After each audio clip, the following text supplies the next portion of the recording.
সুপ্রিয় দর্শক, আসসালামু আলাইকুম। আশা করছি আপনারা প্রত্যেকে ভালো আছেন। আপনাদের সঙ্গে রয়েছি আমি মুজাহিদুল ইসলাম। ইরানের সঙ্গে আমেরিকার যে পরমাণু আলোচনা চলছে সে সম্পর্কে ইরানের পররাষ্ট্রমন্ত্রী একটি চমকপ্রদ তথ্য দিয়েছেন। তিনি বলেছেন যে আমেরিকা ইরানকে 0 মাত্রায় ইউরেনিয়াম সমৃদ্ধকরণ করার আহ্বান জানায়নি। এটি একটি খুব চমকপ্রদ তথ্য এই কারণে যে মার্কিন প্রেসিডেন্ট ডোনাল্ড ট্রাম্প গত বছরের জুন মাসে ইরানের উপর ইসরায়েলের হামলার সময় ইরানের 3টি পরমাণু স্থাপনা, বড় 3টি এবং প্রধান 3টি পরমাণু স্থাপনা হামলা চালিয়েছিলেন বাংকার ব্লাস্টার বোমা দিয়ে এবং B-52 এবং B-2 বিমান ব্যবহার করে। সবচেয়ে ধ্বংসাত্মক বোমা ব্যবহার করেছেন পারমাণবিক বোমার পরপরই যেসব বোমা রয়েছে, এবং তিনি দাবি করেছিলেন যে ইরানের এই পরমাণু সক্ষমতা সম্পূর্ণ ধ্বংস হয়ে গেছে, একেবারে নিঃশেষ করে দিয়েছি। কিন্তু পরে ইরান যখন বলল যে না, আমাদের তেমন কোনো ক্ষতি হয়নি, এবং আন্তর্জাতিক পর্যবেক্ষকরাও বললেন যে ইরানের ক্ষতি হয়েছে বড়জোর কয়েক মাস কিংবা কয়েক বছর, ইরান কোনো কথাই বলেনি। ইরান বলেনি কত দিনের ক্ষতি হয়েছে, কতটুকু পিছিয়েছে, কিছুই বলেনি। এরপরে বেশ কয়েক মাস গবেষণা চালিয়ে আমেরিকা যখন দেখতে পেল যে না, আসলেই তো ক্ষতি হয়নি, এবার ট্রাম্প বললেন যে আপোষে অর্থাৎ আলোচনার মাধ্যমে ইরানকে বললেন তোমার পরমাণু কর্মসূচিকে 0 মাত্রায় নামিয়ে আনতে হবে, অর্থাৎ ইউরেনিয়াম সমৃদ্ধ তুমি করতেই পারবে না। এই টার্গেট নিয়ে এবং ট্রাম্প ঘোষণা দিয়ে এসেছিলেন আলোচনা করতে যে ইরানের ইউরেনিয়াম সমৃদ্ধকরণের মাত্রা 0 মাত্রায় 0% নামিয়ে আনতে হবে। এই নিয়ে ওমানে একবার আলোচনা হয়েছে। ওমানের আলোচনায় কি হয়েছে সে নিয়ে উভয় পক্ষের কোনো পক্ষই কোনো কথা বলেনি।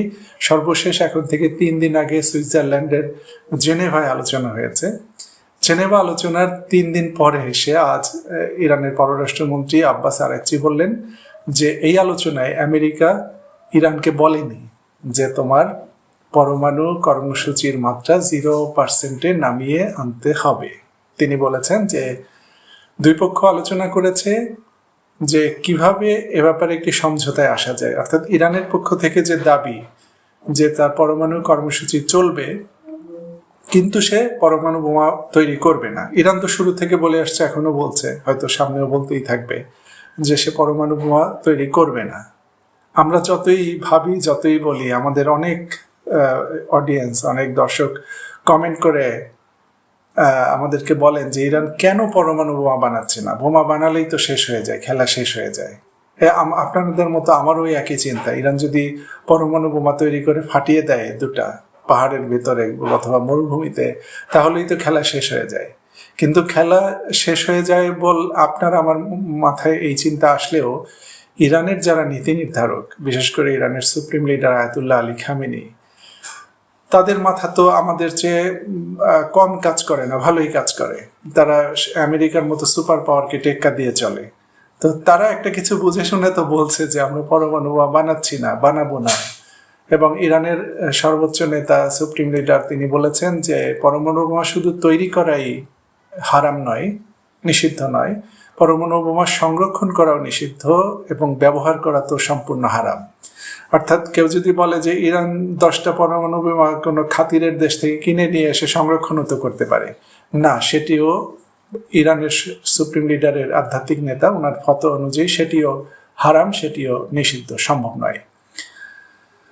তো ইরানের পক্ষ থেকে যখন বলা হচ্ছে যে আমরা পরমাণু বোমা তৈরি করব না, তো আমরা যখন পরমাণু বোমা তৈরি করব না, তখন এটিকে প্রমাণিত করার জন্যে, অর্থাৎ আমরা যে করব না কিন্তু আমরা শান্তিপূর্ণ পরমাণু কর্মসূচি চালাবো, অর্থাৎ বেসামরিক কাজে ব্যবহারের জন্য যত কিছু করা যায় সেগুলি আমরা করব, এখান থেকেও আমরা সরব না। ইরানের অবস্থানটা এখানে। এবং ইরানের পররাষ্ট্রমন্ত্রী বলছেন যে আমরা জেনেভায় আমেরিকাকে এই কথা বোঝাতে পেরেছি বা বোঝানোর চেষ্টা করছি যে তোমরা চাও আমরা পরমাণু বোমা বানাবো না, আমরাও চাই পরমাণু বোমা বানাবো না। এখন আমরা তো বলছি যে আমরা বানানোর চেষ্টা করছি না, তোমরা দাবি করছো যে আমরা পরমাণু বোমা বানাচ্ছি, তাহলে তোমরা যেটা সন্দেহ করছো, তোমাদের সেই সন্দেহ দূর করার জন্য যা যা করার আমরা সেগুলো করব। আসো দেখো কি কি করা যায়, এবং আমরা সেই জায়গাতে আমরা একটা চুক্তি করব। যে কিভাবে আমাদের পরমাণু কর্মসূচি স্বচ্ছ থাকে, আমরা বোমা বানাবো না। আর সেটি সম্পর্কে যখন তোমরা নিশ্চিত হবে, চুক্তিতে ওটাই থাকবে, যে চুক্তি হবে যে তোমরা নিশ্চিত থাকবে আমরা পরমাণু বোমা বানাবো না, এরপরে তোমরা আমাদের উপর থেকে নিষেধাজ্ঞা তুলে নেবে, কারণ নিষেধাজ্ঞা তো দিয়েছই পরমাণু কর্মসূচিকে কেন্দ্র করে। আর আমেরিকার যে আরো 3টি দাবি, একটি হচ্ছে যে ক্ষেপণাস্ত্র কর্মসূচি বন্ধ করতে হবে, বা অন্তত ক্ষেপণাস্ত্র কর্মসূচিকে আলোচনার টেবিলে আনতে হবে, যাতে হয়তো এর মাত্রাটা কমিয়ে আনা যায় কিংবা ধ্বংসাত্মক ক্ষমতাটা কমিয়ে আনা যায়। কিন্তু ইরান বলছে যে ওইটা নিয়ে কোনো আলোচনাই হবে না। আমি বারবার বলছি, আমেরিকার ওই দাবি ইরান জেনেভা বৈঠকেও মেনে নেয়নি। তারপরে আরেকটা হচ্ছে, ইরানকে বলছে তোমার প্রক্সিগুলোকে সাহায্য বন্ধ করতে হবে। এখন ইরানের প্রক্সি যদি হয় লেবানন, ফিলিস্তিন, ইয়েমেন, ইরাক, তাহলে আমেরিকার তো প্রক্সি হচ্ছে ইসরায়েল। সেই কথা কে বলবে? আমেরিকা তো এই প্রক্সি শব্দ ব্যবহার করে না নিজের জন্য, তার জন্য হচ্ছে এলাই, তার মিত্র দেশ। আর ইরানেরটা হচ্ছে প্রক্সি বা দোসর, অনেকটা দোসর অর্থে ব্যবহৃত হয়। তো ইরান বলছে যে না, ওইটা নিয়েও কোনো আলোচনা হবে না। আর সর্বশেষ দাবি হচ্ছে যে ইরানের ভিতরে দমন পীড়ন বন্ধ করতে হবে তাদের ভাষায়। তো ইরান বলছে এইসব এটা নিয়ে তো কথাই হবে না, কারণ এটা আমার অভ্যন্তরীণ বিষয়, আমি আমার দেশ কিভাবে চালাবো সেটা আমি দেখবো, তোমার দেখার প্রয়োজন নেই। তো যাই হোক, শুরুটা যেখান থেকে করছিলাম সেটা হচ্ছে যে আমেরিকার পক্ষ থেকে এই যে 0%-এ নামিয়ে আনার দাবি তোলা হলো না জেনেভা বৈঠকে, এখান থেকে কি বোঝা যায়? এখান থেকে বোঝা যায় যে ট্রাম্প আলোচনা শুরুর আগেই পিছু হটে গেছেন। তিনি ইরানকে ছাড় দিয়েছেন, তিনি ধরে নিয়েছেন, তিনি বুঝে গেছেন যে আমি যত অস্ত্রের মহড়া দেখাই, যত ইরানে হামলা চালানোর হুমকি দেয় না কেন, ইরান তার জায়গা থেকে নড়বে না। তাহলে আমি যদি শুরুটাই করি 0% দিয়ে, আর ইরান যদি মেনে না নেয়, তাহলে তো আমার লজ্জা ডাবল হয়ে যাবে।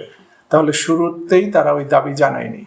ইরানের পক্ষ থেকে হয়তো যেটা 2015 সালের চুক্তিতে ছিল 3.75 মাত্রায়, সেই মাত্রা হলে ইরানের হয়তো যথেষ্ট হবে, কারণ একবার তারা যেখানে সমঝোতা করেছিল সেখানে নেমে আসতে তারা পারবে। 2015 সালে যখন 3.75 মাত্রায় ইরান রাজি হয়েছিল, তখন ইরানের সক্ষমতা ছিল 20%, অর্থাৎ সেই পর্যন্ত ইরান 20 মাত্রায় ইউরেনিয়াম সমৃদ্ধকরণের সক্ষমতা অর্জন করেছিল, এবং তখন পর্যন্ত 20 মাত্রায় ইউরেনিয়াম সমৃদ্ধ করে আসছিল। কিন্তু এখন যখন আলোচনায় বসছে, তখন ইরানের সক্ষমতা 60%, 60%। তো এখন ইরান কতটুকু নামবে সেটি আলোচনার মাধ্যমেই বোঝা যাবে। এখন ইরানের পররাষ্ট্রমন্ত্রীকে আরেকটি প্রশ্ন করা হয়েছে যে আপনার উপরে যখন আমেরিকা হামলা চালানোর জন্য আপনাদেরকে চারদিক থেকে ঘিরে ফেলেছে, এখন হয়তো আপনারা আলোচনার নামে সময় ক্ষেপণ করছেন, এবং যতই আপনি সময় ক্ষেপণ করতে পারবেন ততই হামলাটা পিছিয়ে যাবে বলে আপনারা আশা করছেন। তো ইরানের পররাষ্ট্রমন্ত্রী আব্বাস আরাগচি খুব এখানেও চমৎকার উত্তর দিয়েছেন কূটনীতির ভাষায়। তিনি বলেছেন যে দেখুন, আমরা দীর্ঘদিন যাবৎ স্যাংশনের মধ্যে আছি, অর্থাৎ নিষেধাজ্ঞার মধ্যে আছি। আমাদের বৈদেশিক লেনদেন রেস্ট্রিক্টেড, আমরা বিদেশে কোনো কিছু বিক্রি করলে টাকা আনতে পারি না, তারপরে যা কিছু কিনতে চাই তা কিনতে পারি না, যা কিছু বিক্রি করতে চাই করতে পারি না, সুইফট সিস্টেম থেকে আমাদেরকে বের করে দেওয়া হয়েছে। তো এই সমস্ত ক্ষতি যত দ্রুত সম্ভব এই ক্ষতি থেকে আমরা বেরিয়ে আসতে পারি, ক্ষতি কাটিয়ে উঠতে পারি, সেটাই হচ্ছে আমাদের চ্যালেঞ্জ। অর্থাৎ আমি যদি কালকেই চুক্তি করতে পারি, আমি একদিন এগিয়ে আনলাম আমার নিষেধাজ্ঞা তুলে নেওয়ার প্রক্রিয়াকে। কাজেই যদি আপনি ওই অভিযোগ করেন যে ইরান আলোচনার নামে সময় ক্ষেপণ করছে, তাহলে এটা বাতুলতা, এটা আমাদের উপর একটা মিথ্যা অপবাদ। আমরা চাই যত দ্রুত সম্ভব একটা চুক্তি করে নিষেধাজ্ঞা তুলে ফেলতে। এই ছিল ইরানের পররাষ্ট্রমন্ত্রীর পক্ষ থেকে সর্বশেষ আলোচনা সম্পর্কে খুবই গুরুত্বপূর্ণ তথ্য। এরপরে আরেকটি খবর হচ্ছে যে আমেরিকা ইরানকে সামরিক দিক দিয়ে আরো বেশি ঘেরাও করে ফেলছে। আজই খবর সেটা হচ্ছে যে আমেরিকার আরেকটি যুদ্ধ বিমানবাহী রণতরী Gerald Ford, USS Gerald Ford, এটি আমেরিকার দিক থেকে এই মধ্যপ্রাচ্য অঞ্চলের দিকে নিয়ে আসা হয়েছে, এবং এটি গত রাতে জিব্রাল্টার প্রণালী অতিক্রম করেছে। জিব্রাল্টার প্রণালীটা হচ্ছে ইউরোপের দক্ষিণ মাথা, এবং আফ্রিকার উত্তর মাথা এর সরু একটি স্পেস, এটি হচ্ছে জিব্রাল্টার প্রণালী। স্পেনের দক্ষিণ মাথা, মরক্কোর উত্তর মাথা, যেখান থেকে মরক্কো থেকে মুসলমানরা একসময় স্পেন বিজয় করেছিল যে প্রণালীটি অতিক্রম করে, সেই প্রণালী অতিক্রম করেছে ইউএসএস জেরাল্ড ফোর্ড। এর অর্থ হচ্ছে এই বিমানবাহী যুদ্ধ জাহাজটিকে পারস্য উপসাগরের দিকে আনা হচ্ছে না, অর্থাৎ আফ্রিকাকে ঘুরিয়ে পারস্য উপসাগর বা ওমান সাগর, আরব সাগর এই দিকে আনা হচ্ছে না। এই যুদ্ধ জাহাজটিকে সোজা ভূমধ্য সাগরে ঢুকিয়ে দেওয়া হয়েছে। ভূমধ্য সাগর হয়ে এটি এসে সিরিয়ার উপকূলে, সিরিয়া, লেবানন এবং ইসরায়েল উপকূলে, এই উপকূলে এটা অবস্থান নেবে এবং এখান থেকে সে যুদ্ধ পরিচালনা করবে যদি ইরানের বিরুদ্ধে যুদ্ধ শুরু হয়ে যায় তখন। যেন এখান থেকে যে ক্ষেপণাস্ত্র ব্যবহার করে ইরান ইসরায়েলে হামলা চালিয়েছে, ওই মাত্রার ক্ষেপণাস্ত্র দিয়ে এই ভূমধ্য সাগর থেকে মার্কিন এই যুদ্ধ জাহাজ থেকে ইরানে হামলা করা সম্ভব হবে। আর তার চেয়ে বড় কথা হচ্ছে যে চারদিক থেকে ইরানকে ভয় দেখানো, যে আমি তোমাকে চারদিক থেকে ঘিরে ফেলেছি, তুমি আমার কথা মতন চুক্তি করো। ডোনাল্ড ট্রাম্পের বক্তব্যটাই হচ্ছে যে তুমি আমার কথা মতো চুক্তি করো, অর্থাৎ আমি যা লিখে দেব সেখানে শুধু সাইন করবে। কিন্তু ইরান এখন পর্যন্ত, ইরানের কথাবার্তা শুনে সেটা মনে হয় না যে ইরান আমেরিকার কথা অনুযায়ী তার লিখিত চুক্তিতে সই করবে।